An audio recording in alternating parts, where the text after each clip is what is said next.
Yes. Уважаемые коллеги, давайте небольшие полминуты съемки.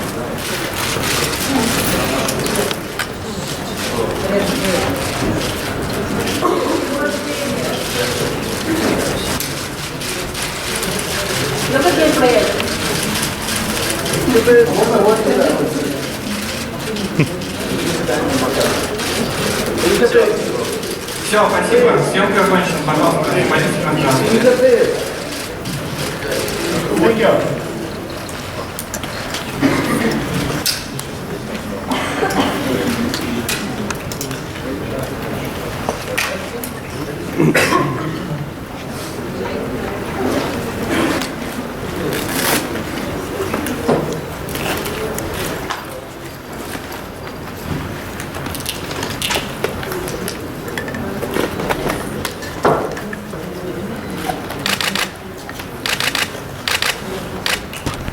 Уважаемые коллеги, давайте начнем нашу конференцию и дадим слово Аркадию Голубовичу из Parallel Media Films.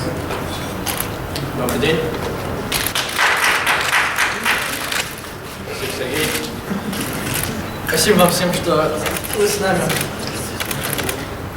Раз.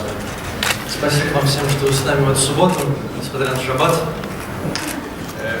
Не буду заставить вас работать, надеюсь, вы получите удовольствие от этого мероприятия. Меня зовут Аркадий Голубович, я директор компании Parallel Media. Сегодня мы представляем фильм «Крутые кексы», который выйдет на широкий экран в России в январе. Фильм — это молодежная комедия, которая рассказывает про реальную историю школы в Америке, реальную историю, которая скрыта от родителей, от публики в общем. Для многих наших звезд в комедии этот жанр был дебютом.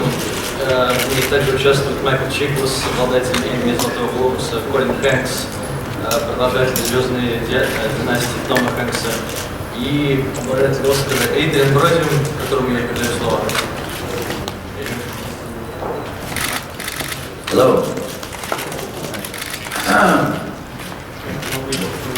Sure. I kind of understood what you were saying.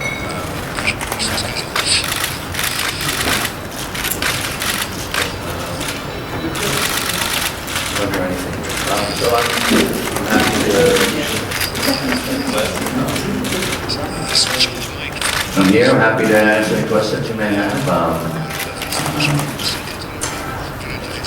I portray Psycho Ed, who is a marijuana grower and marijuana dealer extraordinaire in this film. And these young guys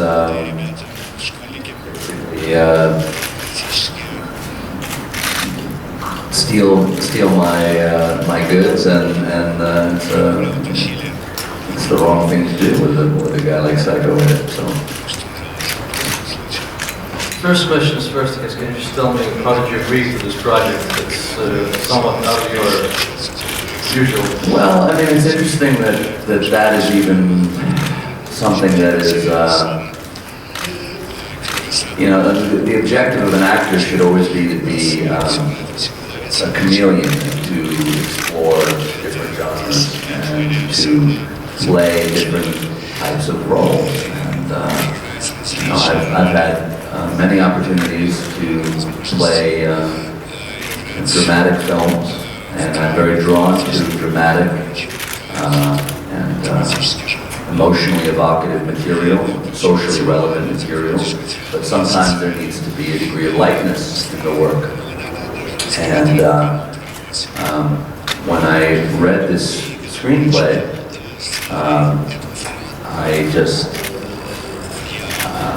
I was overwhelmed with how much fun this process would be, and I immediately signed on. The director is a young man named John Stolberg, and he's very talented and has a great sense of humor, and it was a wonderful collaborative environment on set. And there were a lot of laughs in the making of this, and I think that's very important in my journey as an actor, and also in sharing that with an audience. To not, there's an audience here that may not know my work, and I like to have that experience in the theater with them and share it.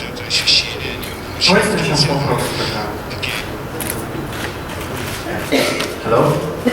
So I got two questions, one for Adrien and one for Adrien. So Adrien, after such roles as Dali in Midnight in Paris and the killer professional in Predators, and such kind of a crazy scientist in the Spice, how was it to play some kind of drug dealer, and why did you manage to play particularly this role? And of course, was it hard or something enough for you to play such a character? Well, I'm drawn to, my whole goal as an actor is to keep trying new things, and to try roles that are challenging in different ways. And the process is very different on a film like Predators. The opposite would be something like The Pianist. There is just such range in experience for me by doing this, and I feel that will constantly keep things fresh and interesting, both for me and for the audience. And the objective of an actor should be to be a chameleon. You should constantly strive to transform and shed not only yourself, but characters that you portray. And in this case, Psycho Ed is just, it's a character so rich in detail,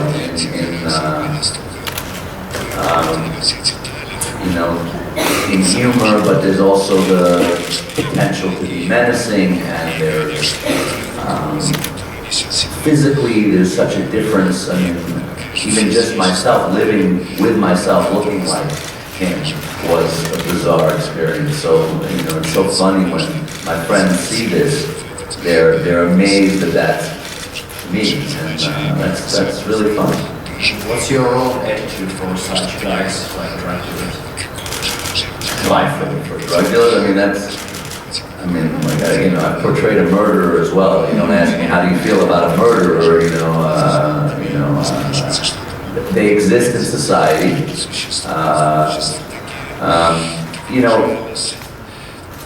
This character, aside from how he chooses to make a living, is actually a very good person. He was an attorney. He's the backstory of the character is that he was kind of a genius, somewhat of an intellectual. He's a master horticulturist. He takes tremendous pride in every nuance of the harvesting process.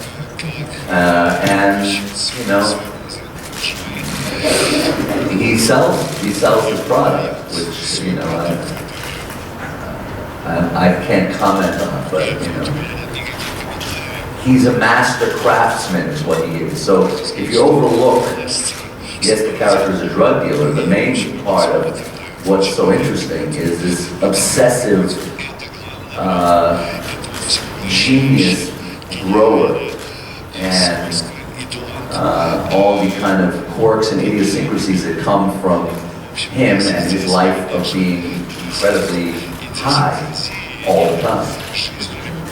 Can I ask you something? Sure, you can ask me. You got a lot of criticism in the U.S.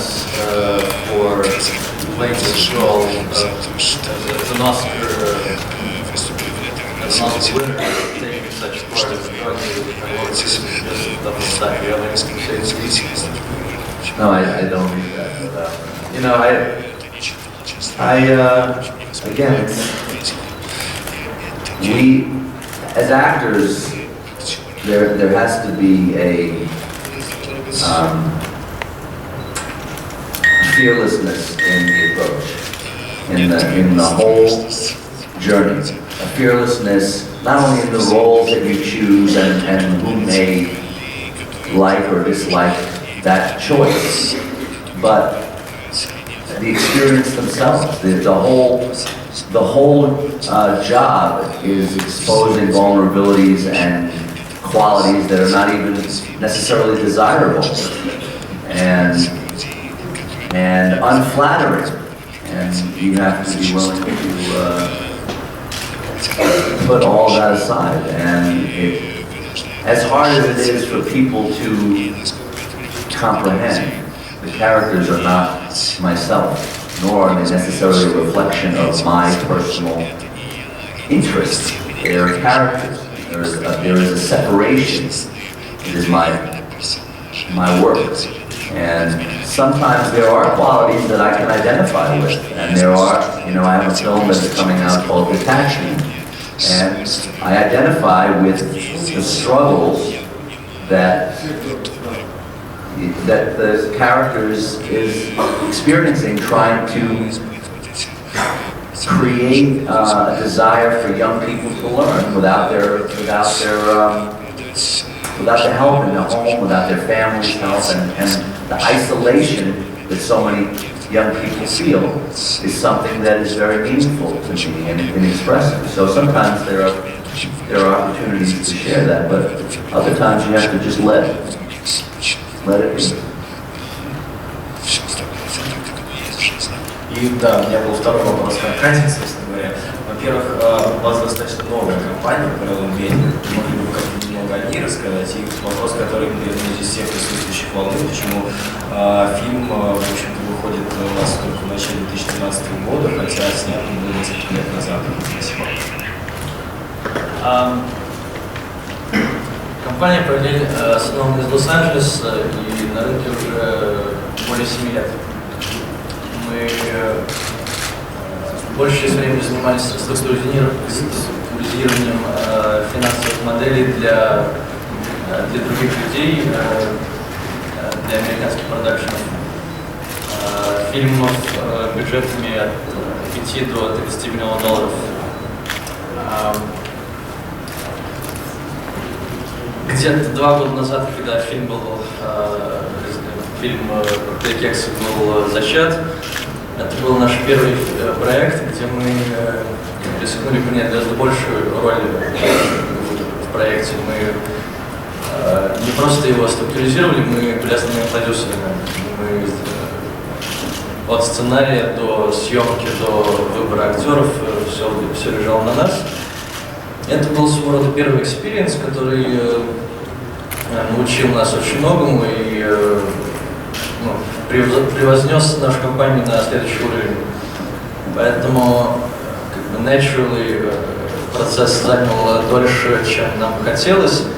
И сам по себе релиз в Америке был оказался тяжелее, чем мы рассчитывали, чем наш экспириенс был до этого, потому что в связи с тематикой, когда затрагиваем этим фильмом, мы столкнулись в Америке с некой неписанной цензурой того, что дистрибьюторы не давали нам широкого релиза в связи с тем, что это выборов в Америке. Поэтому этим летом прошел релиз все-таки этого фильма в Америке, и сейчас фильм находится в переводе, в стадии перевода на русский язык. Мы нашли достаточное количество дистрибьюторов, которые хотят с нами работать, и январь нам казался самым целесообразным в ближайшее времени для выпуска этого фильма.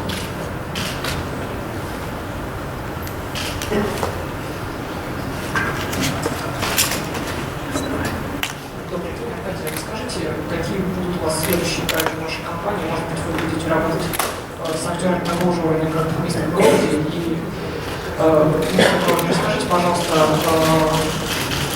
может быть, о какой-то своей самой личной роли и о смешных сценах в этом фильме. Может быть, с вашим партнером, который жил у вас в лягушках. Ну, наша компания исключительно планирует работать с такими талантливыми и знаменитыми людьми, как Эдриен, безусловно. Мы разрабатываем ряд лучших проектов, несколько из которых включает в себя сагу Эйбл и Кейн, основанную на библейской истории. Также мы недавно получили права на биографию господина Солженицына, ну и прочее.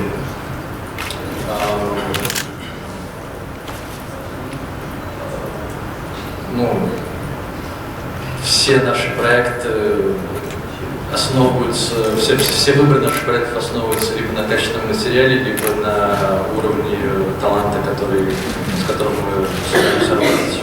Ну, это американский проект или это международный проект? Солженицын — это большая фигура в России и для мира. Все наши проекты разрабатываются в Америке, но цель каждого из этих проектов быть международным.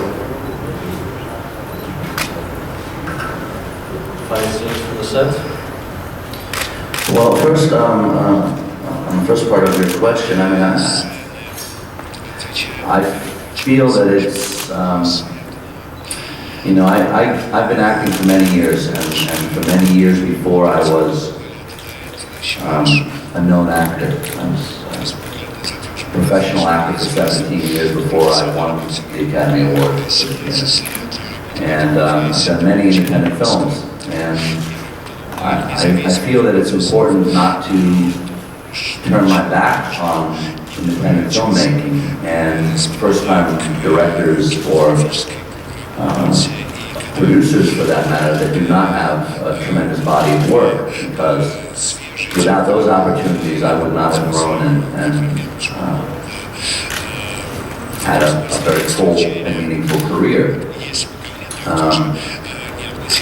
I look for, again, character first, and the ensemble of people that I'm going to be collaborating with, and the journey that I'm going to be going on. And that also includes the people that I'm going to be working with. And Arkady is a great guy. We maintained a friendship since making this film. And I've also maintained a friendship with the filmmaker, with John, and they were wonderful people to work with.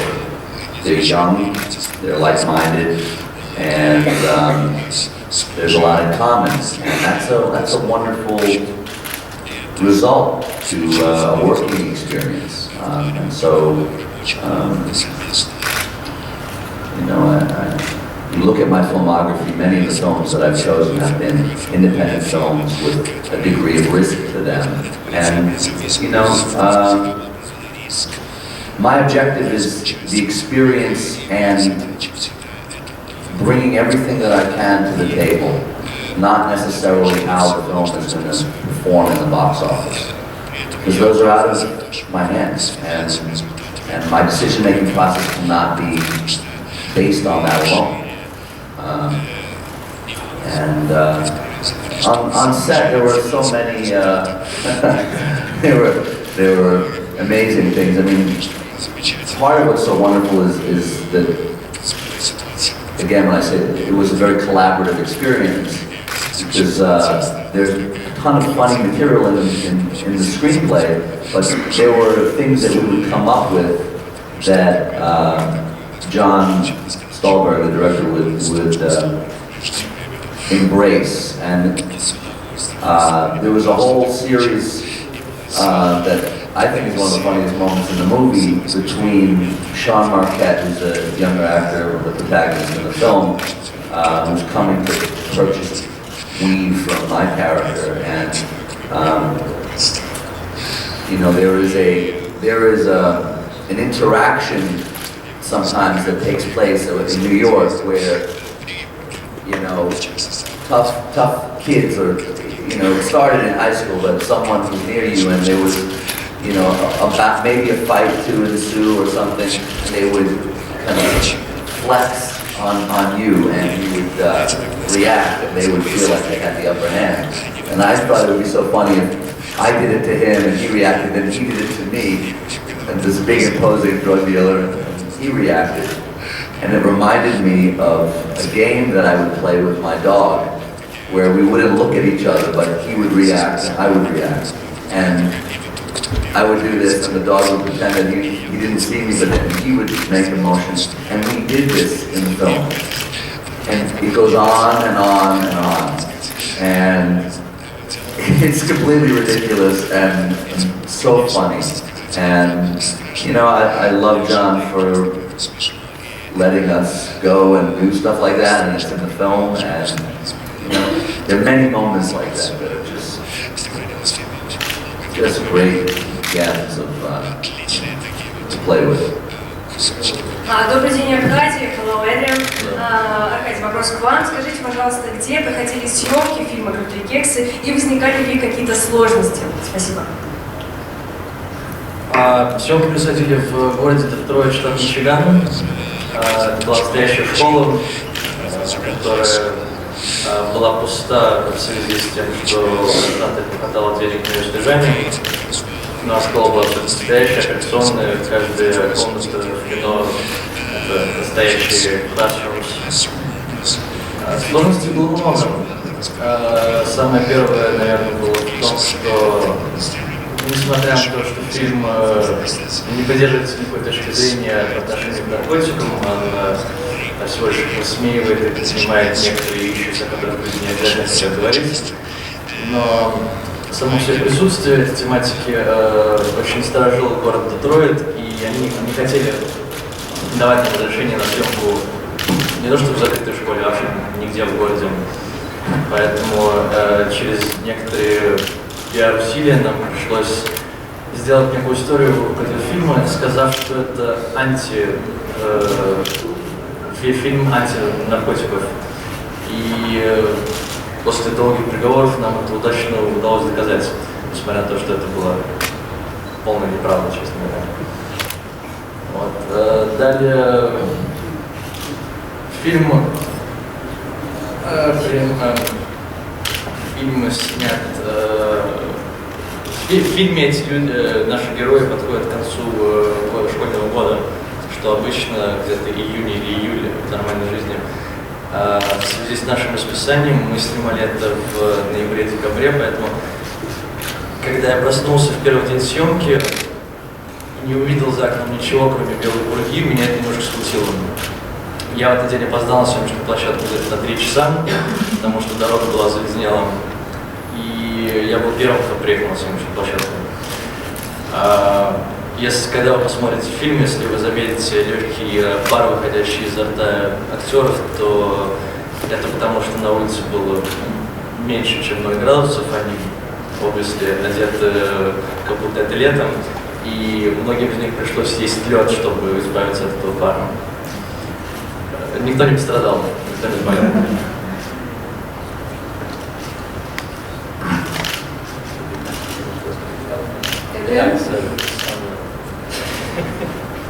Добрый день, у меня вопрос к Эдриену, даже 2 вопроса. Что изменилось в профессии актеров в эру новых технологий? И второй вопрос, был ли в вашей карьере такой случай, когда сценарий для фильма писался специально для вас, под вас?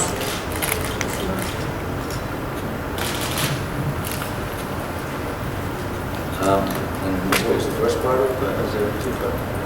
The professional never change with things going on? I don't know if that's good. Well,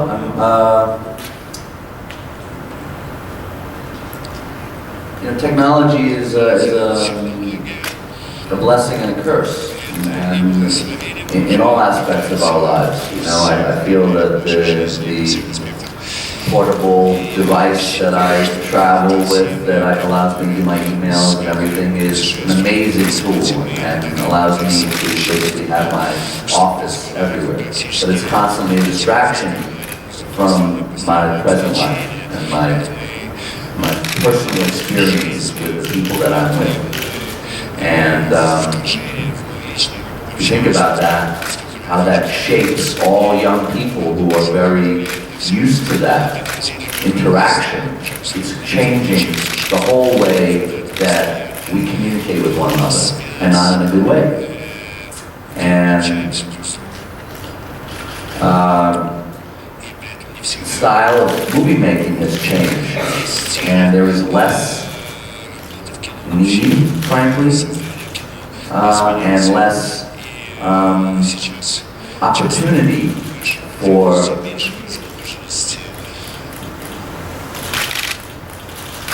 brilliantly crafted dramatic roles, because the roles aren't paramount. The effects are the significant draw, and making films like that is fascinating, and interacting with creatures and aliens and dinosaurs is really amazing. And to see the finished product, even when I made King Kong, was such an amazing thing, and it's something I'm really grateful for.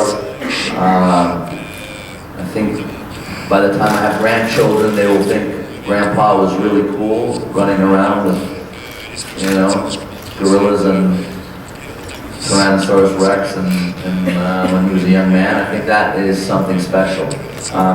So I feel it's a blessing and a curse. I think the dilemma is what sells is blockbuster, tentpole, big explosions. Those are what sell. So to make dramatic roles, you have to find smaller and smaller projects. And I'm okay with that, but that means there's less access for me to do that and expose it to you, and it's less access for the majority of people who don't look for that to constantly be enriched by great drama. I mean, if you look, I mean, even great Russian cinema, post-war Russian cinema, Tarkovsky, brilliant, long, languishing shots of performances and moments and emotions. That filmmaking is made very sparsely today. And that filmmaking inspired most future generations of filmmakers. So it's a loss, I feel. It's a loss, and it's a loss for actors like myself who wish to be immersed in character-rich drama. And what was the second part that I should ask? There has been stuff, not a feature, but there have been conversations. I mean, nothing that I've chosen to do as of yet is the answer to that, but there has been stuff that's kind of guided towards me.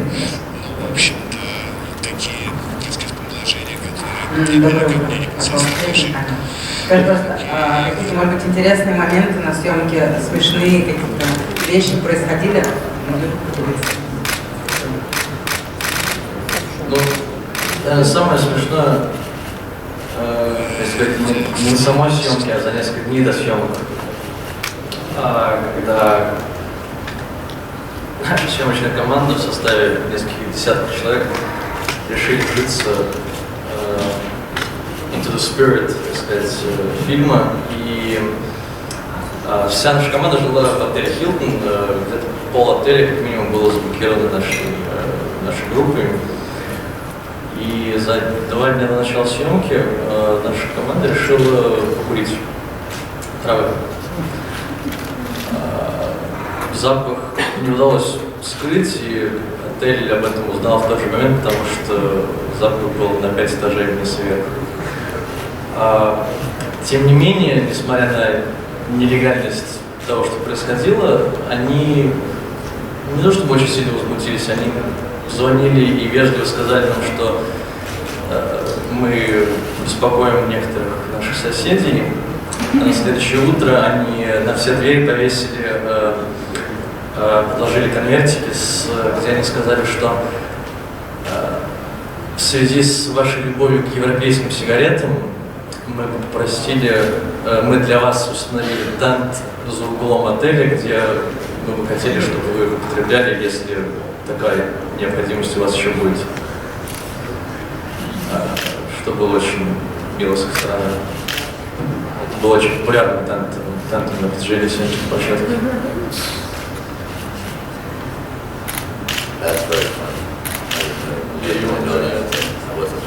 I wasn't there for that, by the way. And that's also not really representative of how things go normally in the United States. No, this was rather an exception.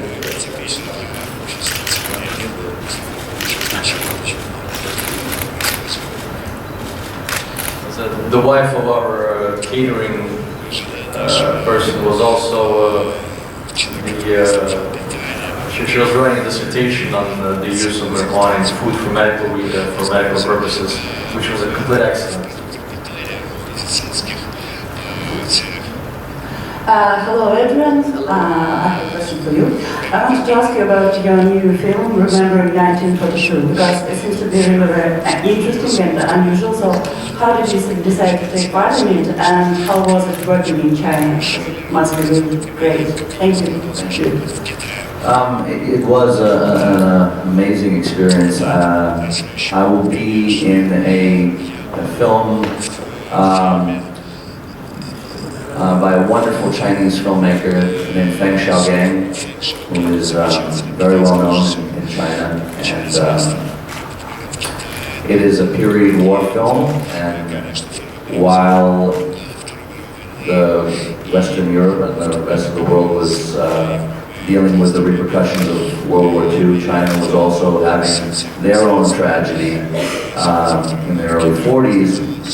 Right prior to the invasion of China by Japan, there was a tremendous famine, and the Chinese government essentially neglected to care for its own people, and there was a lot of starvation, and it is a historical fact that I didn't know very much about initially,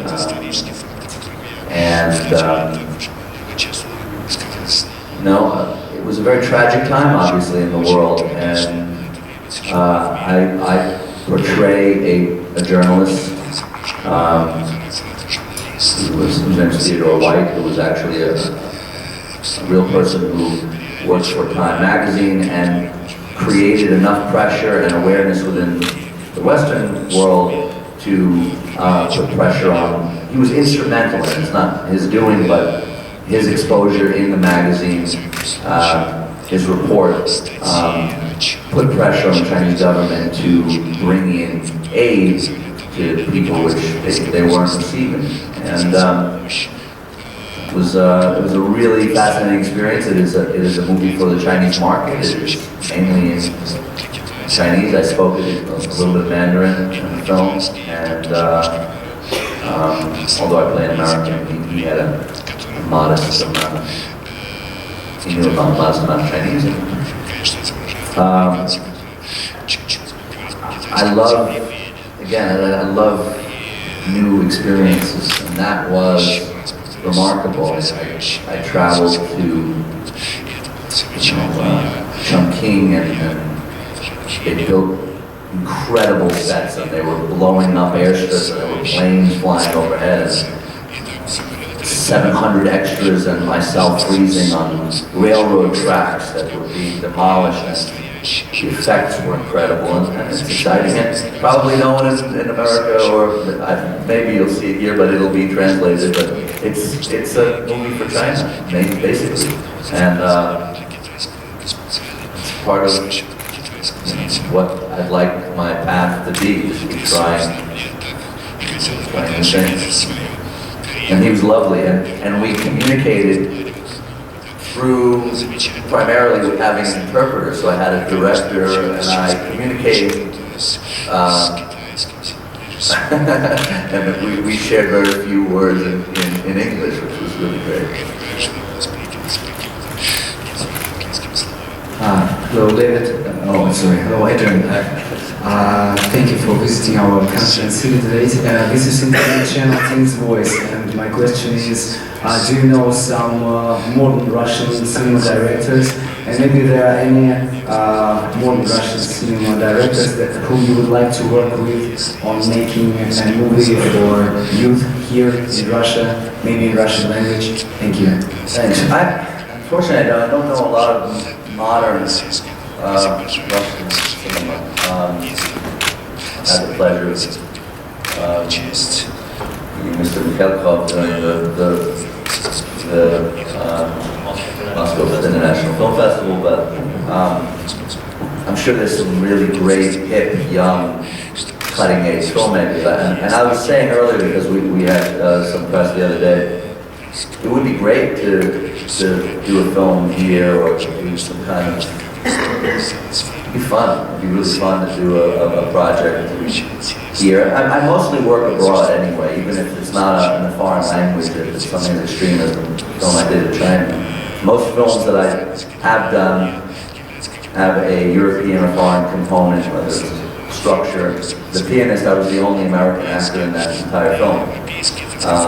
So perhaps there is an opportunity here, and you know, I could easily become well versed with a director's work and the material side. That's how it usually works sometimes. You get to catch up sometimes with filmmakers that you don't know about.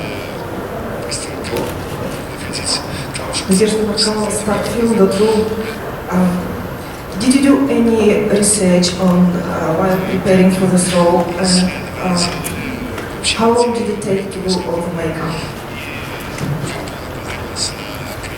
Well, I did a lifetime of research for this character. And seriously, Psycho Ed is based on, he's an amalgam of several nefarious types that I knew growing up in New York. And also partially a figment of my imagination and a figment of the director's imagination. It's a combination of all these elements.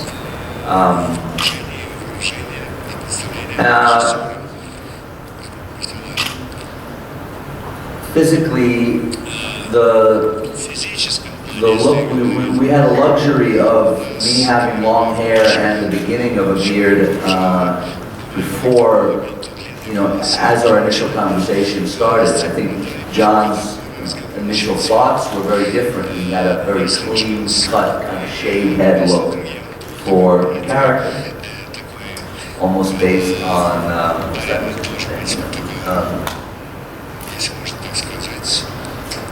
there's kind of a punk rock musician that the director made a reference to, and I said, look, you know, my hair is relatively long, we should grow out the beard and make him much more menacing in a different way, and he really liked that idea. And so it was an opportunity to have cornrows, which are these tight braids, and we had an extension to my beard, so we had this kind of tassel kind of centerpiece that matched his cornrows. And then we did extensive work with the tattoos, which were really interesting, and I tried to incorporate and play with a lot of gang culture tattoos and make them humorous. So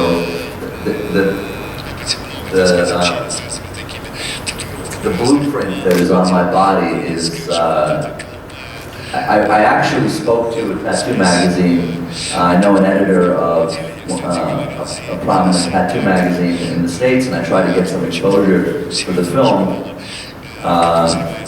with a photo shoot with that, but it seems that the die-hard tattoo fans really wanted authentic tattoos on their magazine, so you couldn't waver from that. But I worked with an incredible artist in the design of these things, and there were a lot of very provocative tattoos on. I must say, generally, building his look for that film was the most fun that all the people involved had. You know, from the outfit to the hair to the tattoos, it was a long process, and people loved it. And John, the director, had an idea. I'm wearing this kind of bathrobe with a fur collar, and he's like, yeah, I want this to be like something, you bought this house to make it like a grow room, a grow house, and you bought it from some old lady, and she left this nasty old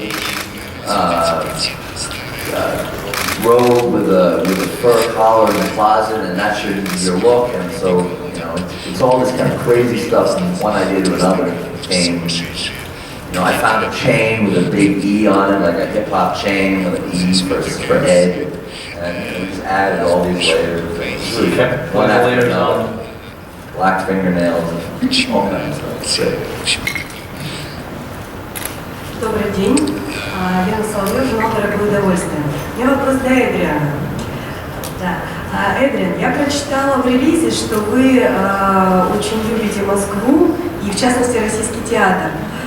Мне стало интересно, а что еще вам настолько нравится в России, в Москве, в русских людях, может быть, что, допустим, ради этого вы были бы готовы вернуться сюда еще раз, может быть, не один раз даже.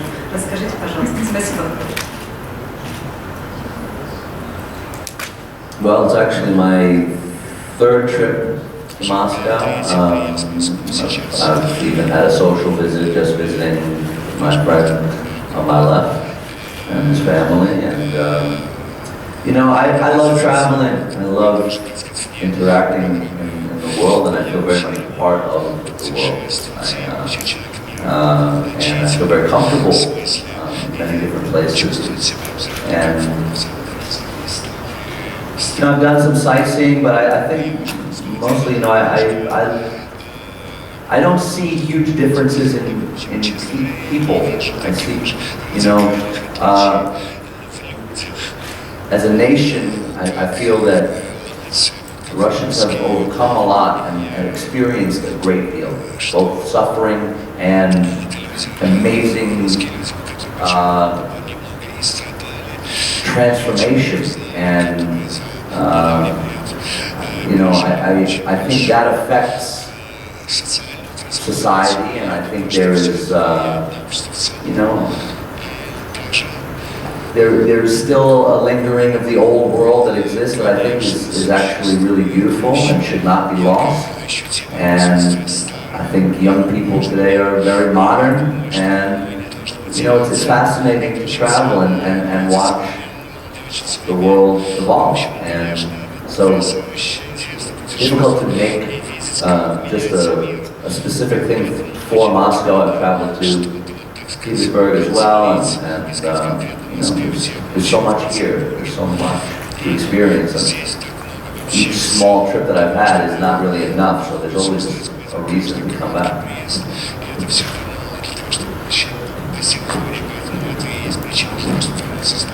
Здравствуйте, Эдриен. Скажите, пожалуйста, как изменилась ваша жизнь после получения Оскара?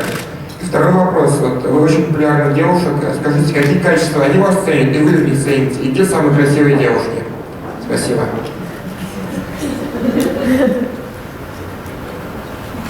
What do they admire? What do they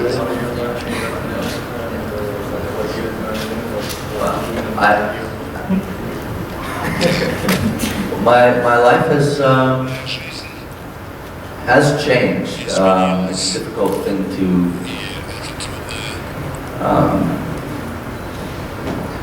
to put into words. I mean, it's a remarkable blessing to receive that kind of recognition, and I think it's alleviated certain pressures that I've had and imposed upon myself in my earlier part of my career, and it's perhaps put new pressures. But it's something that I'm incredibly grateful for, and it's definitely made the world a much smaller place. And I was commenting last night at dinner that I'm still very amazed that I'm recognized so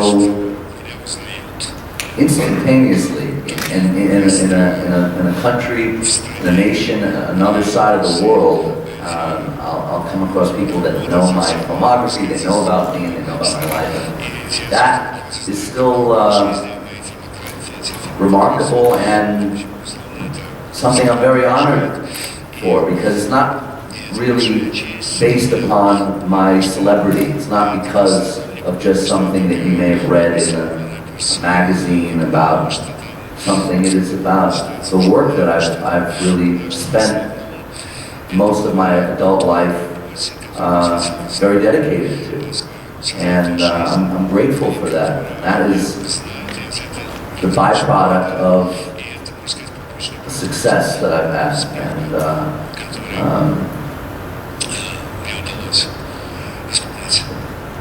very few artists receive the recognition that they look for. And to have received that, and to receive that at a relatively young age, is very meaningful. Not something I take for granted. And I definitely don't take for granted that, as you mentioned, that some women may find me attractive, but I can't really comment on what that is or not, but obviously that's a positive thing in my life. Коллеги, последний два вопроса и будем завершать. Добрый день, Эдриен. Евгений, журнал «Все кино». Такой вопрос у меня. У вас очень много разных совершенно ролей, и мне бы хотелось узнать, насколько велико ваше влияние на ваших героев во время съемочного процесса, и где вы чувствуете себя комфортнее в работе с режиссером, который четко расписывает ваши действия, или тот, который дает вам больше инициативы и возможности для импровизации. Спасибо.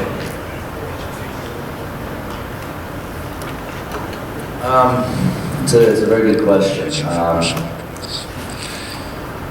I don't look for characters that are similar to myself. That's not something that I choose to pursue. I don't necessarily look for characters that are dissimilar either. I just look for truth within the role, and is it fascinating? Is it interesting? Is it a journey that I'm going to want to take? And is it something that I think people are going to want to see? And see someone exist like that. And this, for instance, this film, this character, Psycho Ed, is exactly that. Yes, it's very funny and it's full of humor, but it's fascinating. It's fun to see something as extreme as that, so in every aspect. So that's what I look for, and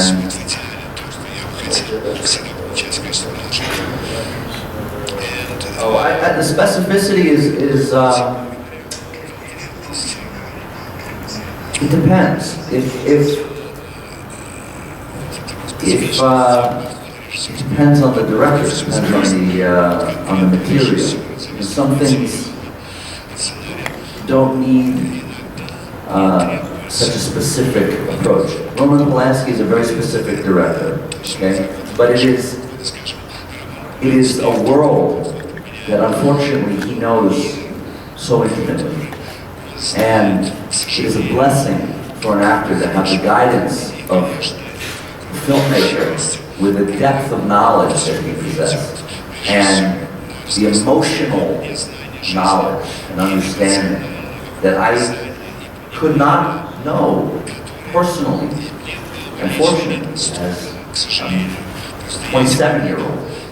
And so I had this experience with someone guiding me in helping me understand the depth of suffering and also the strength of the human spirit to prevail. And what that taught me, not only as an actor, what it informed me as a human being, and a sense of appreciation that I gained as a young man from that is indescribable and life-changing. Well before the accolades and the changes in my career and professional life. And so that came from specificity. So there is a place for it sometimes. And there's also a place to let someone create something and just guide them. And I think that's the mark of a great storyteller. And hopefully if I ever have the courage and the focus to find material that inspires me, and if I ever choose to direct, I think I would help actors tremendously because I do have a knowledge of film, lifetime of being on a film set, but I also know what actors need and the kind of communication that they need to be comfortable and to allow them to blossom and be free and vulnerable.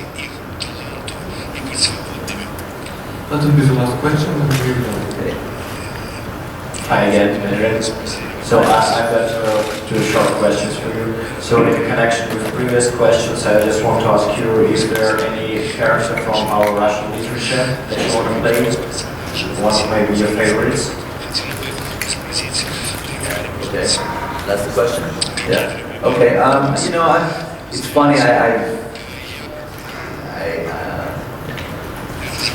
There's such great literary work